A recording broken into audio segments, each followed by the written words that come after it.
వేరు ప్రదేశాల్లో ఎక్కడైతే భక్తులు ఉన్నారో వారికి విశేషంగా అమ్మవారి యొక్క అనుగ్రహం లభించడం కోసం అనేక ప్రదేశాల్లో అమ్మవారి యొక్క ఆలయాలను నిర్మించి అమ్మవారిని ప్రతిష్టాపించారు. విశేషంగా ఇక్కడ ఈ ఖమ్మం నగరంలో కూడా ఇక్కడ శంకర మఠాన్ని నిర్మించి ఇక్కడ అమ్మవారి యొక్క ఆలయాన్ని నిర్మింపజేసి ఇక్కడ అమ్మవారి యొక్క ప్రతిష్టాపనని చేయించారు. కాబట్టి ఇక్కడ అమ్మవారి యొక్క ఆ సాన్నిధ్యం అనేది విశేషంగా ఇక్కడ ఉండడం చాలా సంతోషకరమైనటువంటి విషయం. అదేవిధంగా ఇక్కడ ప్రాచీన కాలం నుంచి రామాలయం అలాగే వేణుగోపాల స్వామి వారి ఆలయం ఇవి కూడా ప్రాచీన కాలం నుంచి ఎన్నో శతమానాల నుంచి కూడా ఇక్కడ ఈ ఊళ్ళో ఉన్నాయి. విశేషంగా భగవంతుడు అక్కడ శ్రీరామచంద్రుడి రూపంలో ఇక్కడ వేణుగోపాల స్వామి రూపంలో విశేషంగా భక్తులను అనుగ్రహిస్తూ ఉన్నాడు. కాబట్టి ఈ సందర్భంలో అంటే ఇక్కడ ఈ శంకర మఠాన్ని నిర్మాణం చేసేటప్పుడు ఇక్కడ వేణుగోపాల స్వామి వారి దేవస్థానాన్ని ఎప్పుడైతే అమ్మవారి యొక్క శంకరాచార్యుల వారికి చంద్రమౌళీశ్వర స్వామి యొక్క కుంభాభిషేకం అనేది జరిగిందో అదే రోజు విశేషంగా వేణుగోపాల స్వామి వారికి కూడా అదే కుంభాభిషేకం అనేది జరిగింది. ఆ రోజే చేశాం. కిందటిసారి వచ్చినప్పుడు దాన్ని చేయడం జరిగింది. అయితే అప్పుడు రామాలయం అనేది బాగా జీర్ణం అయిపోయింది కాబట్టి దాన్ని కూడా మళ్ళీ పునర్నిర్మాణం చేయాలి. ప్రాచీన కాలం నుంచి ఉన్నటువంటి సాన్నిధ్యం కాబట్టి ఆ ఆలయాన్ని కూడా జీర్ణోద్ధరణ చేసి పునర్నిర్మాణం చేయించాలి అని అప్పుడు సంకల్పం చేయడం అనేది జరిగింది. ఆ తర్వాత దానికి కావాల్సినటువంటి ఏర్పాట్లన్నింటినీ కూడా చేసి ఆ రామాలయాన్ని కూడా చక్కగా జీర్ణోద్ధరణ చేయడం జరిగింది. ఇందాక అనంతరావు గారు చెప్పినట్టుగా చక్కగా దాన్ని ఉత్తమమైనటువంటి రీతిలో దేవస్థానాన్ని నిర్మాణం చేయడం అనేది జరిగింది. అక్కడ ఎల్లుండి ఈ పంచమి నాడు జ్యేష్ఠ కృష్ణ పంచమి నాడు సుముహూర్తంలో శ్రీరామచంద్ర స్వామి వారి ప్రతిష్టా కుంభాభిషేక కార్యక్రమాలు కూడా జరగనున్నాయి. కాబట్టి మేము చేస్తున్నటువంటి ఈ యాత్ర అనేది ఏదైతే ఉందో దీని యొక్క ఇవాటి రోజున ఇక్కడ ధవలాపురంలో వెంకటేశ్వర స్వామి యొక్క మహాకుంభాభిషేకం అనేది అక్కడ స్వయంభూ వెంకటేశ్వర స్వామి యొక్క మహాకుంభాభిషేకం అనేది జరిగింది. ఆ తర్వాత ఇవాళ ఎల్లుండి శ్రీరామచంద్ర స్వామి వారి సీతారామచంద్ర స్వామి వారికి ఇక్కడ ప్రతిష్టా కుంభాభిషేకం అనేది జరుగుతూ ఉన్నది. ఈ యాత్రలో విశేషంగా ఇక్కడికి రావడానికి కారణమే ఈ రెండు కార్యక్రమాలు. విశేషంగా ప్రధానమైనటువంటి కార్యక్రమాలు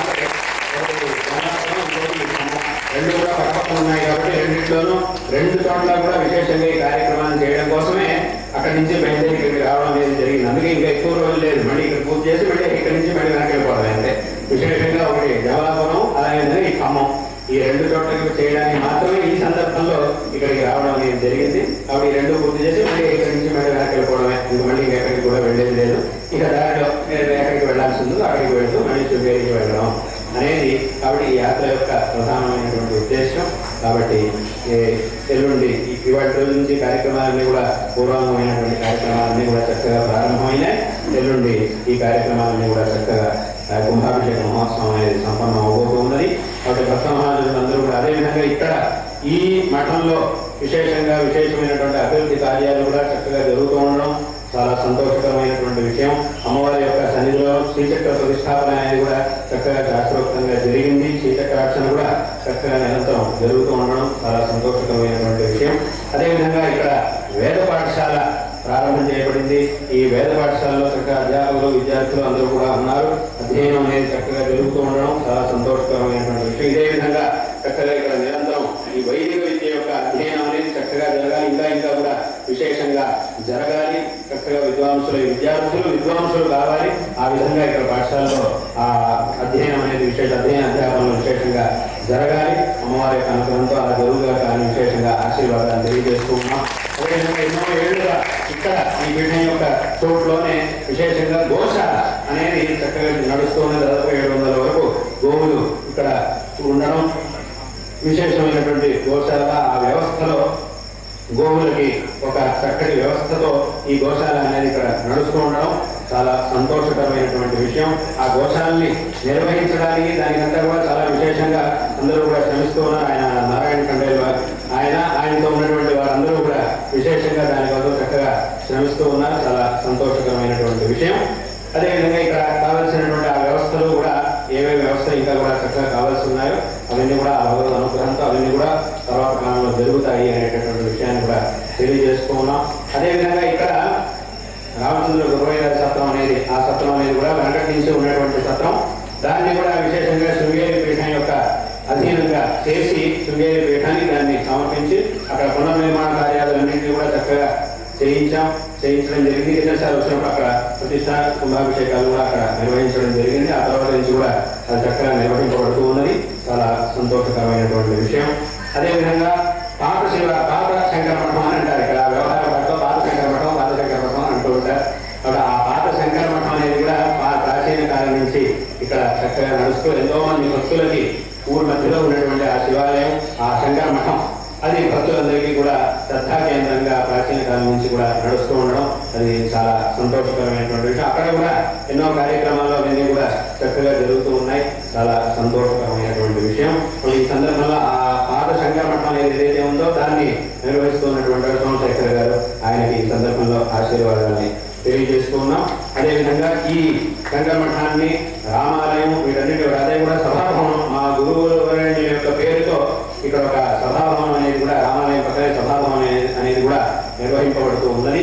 కాబట్టి ఆ సభాభవనం ఈ వీటన్నిటి యొక్క బాధ్యతని అనంతరాము గారికి ఇవ్వడం అనేది జరిగింది. ఆయన దాన్ని చక్కగా నిర్వహిస్తూ ఉన్నారు, మా యొక్క ఆజ్ఞానుసారంగా చేస్తూ ఉన్నారు. ఆయనకి ఈ సందర్భంలో మా యొక్క ఆశీర్వాదాన్ని తెలియజేస్తూ ఉన్నాం. అదేవిధంగా ఇక్కడ ఆంజనేయ స్వామి, వీరాంజనేయ స్వామి యొక్క సన్నిధి కూడా ఇక్కడ ఉండడం, భక్తులందరి యొక్క శ్రద్ధా కేంద్రంగా ఆ దేవస్థానం అనేది భక్తులందరినీ కూడా భగవంతుడు అనుగ్రహిస్తూ ఉన్నాడు. కాబట్టి అటువంటి సాన్నిధ్యం అనేది కూడా ఇక్కడ ఉన్నది. కాబట్టి ఇదే విధంగా ఈ శంకర మఠాలు, మన యొక్క ఈ ఆలయాలు ఇవన్నీ కూడా ఏవైతే ఉన్నాయో వీటి యొక్క ఉద్దేశం ఏమిటి అంటే ధర్మ జాగరణ. విశేషంగా ఇంకా జనులందరిలోనూ ధర్మ జాగృతి అనేది ఇంకా పెరగాలి. అందరూ కూడా ఈ ధర్మం ఎన్ని పనులున్నా, ఏ వ్యవహారాలు, ఏ బాధ్యతలు ఏమున్నా కూడా ఈ ధర్మాచరణ అనేది ఏదైతే ఉందో దీన్ని మనము తప్పకుండా అందరూ చేయాలి. దీని వారి సామర్థ్యానికి అనుగుణంగా ప్రతి ఒక్కరూ కూడా ఈ ధర్మ మార్గంలో వెళుతూ మన యొక్క సంస్కారాలు ఏవైతే ఉన్నాయో, మన యొక్క విషయాలు, ఆచరణలు ఏవైతే ఉన్నాయో వీటన్నింటినీ కూడా చక్కగా ఆచరిస్తూ ఆ శ్రద్ధని ఇంకా విశేషంగా పెంపొందించుకుంటూ ధర్మాన్ని విశేషంగా ఆచరించి కృతార్థులు కావాలి అనేటటువంటి విషయాన్ని అందరూ కూడా చక్కగా తెలుసుకోవాలి. ఇంకా విశేషంగా ఈ ధర్మాన్ని అనుష్ఠించి తద్వారా ఈ జీవితాన్ని సార్థకపరుచుకోవాలి. అటువంటి కార్యములు మన యొక్క ఈ శంకర మఠాలు, ఆలయాల ద్వారా అటువంటి కార్యాలు ఇంకా విశేషంగా జరగాలి. ఇంకా విశేషంగా ఈ ధర్మ ప్రచారం అనేటటువంటిది విశేషంగా జరగాలి. శంకరులు ఈ లోకానికి ఏం ఉపదేశించారు, మన ధర్మం మనకి ఏం ఉపదేశిస్తోంది, మన శ్రేయస్సు కోసం మనకి ఏం ఉపదేశిస్తోంది అనేటటువంటి విషయాల్ని ఈ ప్రపంచంలో, సమాజంలో ఉండే ప్రతి ఒక్క వ్యక్తి వరకు తీసుకెళ్లి ప్రతి ఒక్క వ్యక్తికి తెలియజేసేటటువంటి కార్యక్రమాలు విశేషంగా చక్కగా జరగాలి అనేటటువంటి విషయాన్ని ఈ సందర్భంలో అందరికీ తెలియజేస్తూ ఇటువంటి కార్యంలో అందరూ కూడా విశేషంగా పాల్గొనాలి. ఈ ధర్మ సంరక్షణ కార్యం, ధర్మ ప్రచార కార్యం అనేది ఏదైతే ఉందో ఇది అందరి యొక్క బాధ్యత. అందరికీ కూడా ఈ కార్యంలో ఒక కర్తవ్యం అనేది ఉండనే ఉంటుంది. అయితే భగవంతుడు ఎవరికైతే ఎక్కువ సామర్థ్యాన్ని ఇస్తాడో వారు ఎక్కువగా దాన్ని ఆ పనిని విశేషంగా చేస్తారు. అయితే మిగతా వాళ్ళందరూ కూడా ఆయన చేస్తారు, మేమంతా ఒకే ఉంటామంటే మాత్రం కుదరదు. అందరికీ కూడా ఒక కర్తవ్యం అనేది దీనిలో ఉండనే ఉంటుంది. వారి శక్తికి అనుగుణంగా ప్రతి ఒక్కరికి కూడా దీంట్లో ఒక కర్తవ్యం అనేది ఉండనే ఉంటుంది. ఈ విషయాన్ని ఎవరో ఆలోచిస్తారు, ఎవరో ఏదో చేసేస్తారు, అక్కడికి అయిపోతుంది అనుకునేటటువంటి విషయం కాదు. ధర్మ ప్రచారం, ధర్మ సంరక్షణ అనేటటువంటి కార్యం ఏదైతే ఉందో అది ఎవరో ఒక వ్యక్తి ఎప్పుడో ఒకసారి ఎవరో ఒక వ్యక్తి చేసేటటువంటిది కాదు. అబ్బా ఏదో కొంతకాలం చేసేది అక్కడికి అయిపోయింది అని వదిలేసేటటువంటి పని కూడా కాదు. ఇది నిరంతరం శాశ్వతంగా జరగవలసినటువంటి కార్యం. అందులో ఈ ప్రపంచంలో ఎప్పుడు కూడా ఆ కార్యం అనేది జరుగుతూనే ఉండాలి. అందులో మన సమయం వచ్చినప్పుడు, మన వంతు వచ్చినప్పుడు మనం ఏం చేయాలో దాన్ని మనం చెయ్యాలి.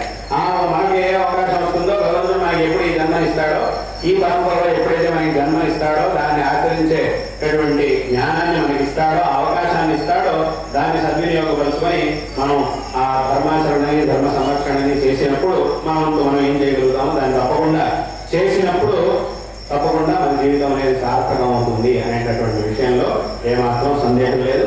కాబట్టి దీని అందరూ కూడా చక్కగా తెలుసుకొని ఈ కార్యంలో అందరూ కూడా విశేషంగా సహకరించి అందరూ కూడా పాల్గొని ఆ భగవద్ అనుగ్రహానికి పాత్రలు కావాలి అనేటటువంటి విషయాన్ని ఈ సందర్భంలో అందరికీ కూడా తెలియజేస్తూ ఉన్నాం. కాబట్టి ఈ శంకర మఠం ద్వారా, ఈ ఆలయాల ద్వారా విశేషంగా అటువంటి ధర్మ ప్రచార కార్యం అనేది ఇంకా కూడా విశేషంగా జరుగుగాక, ఇంకా ఎంతో మందికి ధర్మ జాగరణ అనేది విశేషంగా జరుగుగాక అనేటటువంటి ఆ ఆశీర్వాదాన్ని ఈ సందర్భంలో మీ అందరికీ కూడా తెలియజేస్తూ ఉన్నాం. వాటి రోజున ఇక్కడికి వచ్చినటువంటి సమస్త ఆస్తిక భక్త మహాలు